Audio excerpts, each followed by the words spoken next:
It wasn't something I considered I would do in high school. I thought I was going to be an accountant when I was still in high school. When I got into college is when I started to explore a supply chain career path, and that kind of led me down this route of being a procurement manager. So my job as a procurement manager is to go out, visit with growers and other brokers in the pecan industry and try to buy pecans from them at a price that we can process in our plant here and process and ship out to customers. So what I do is I'll go out and get the best price, but also make sure that the quality of the product will meet the specs that we have for our customers. The other part that I kind of look over is the sampling process for the pecans to make sure that they meet our standards. Supply chain career path got influenced when I was in college, and I kind of started to see all the different opportunities that you have if you go down the supply chain route.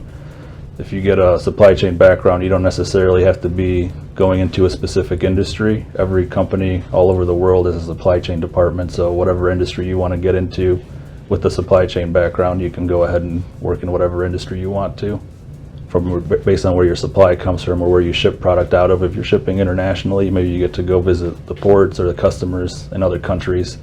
So that's kind of what started to draw me to supply chain, was that I'm not a huge fan of just sitting in my office all day. Something that influenced me to go down the supply chain route was that my dad worked for an automotive supplier in Michigan, and I got to kind of see the whole process of how they bring in raw materials, process it at the plant, and then ship it out to the car manufacturer so they can build the car.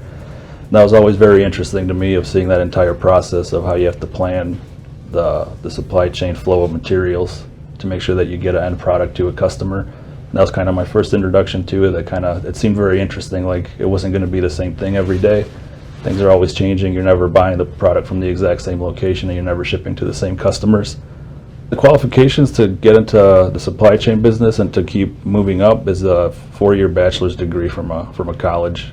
Almost every job will be kind of a stepping stone if you're in the supply chain industry. There's kind of no limit to what you can get to, because like I said, every industry has supply chain. So if you decide that you don't like working with food anymore, you can go work in retail, a big box store, something like that.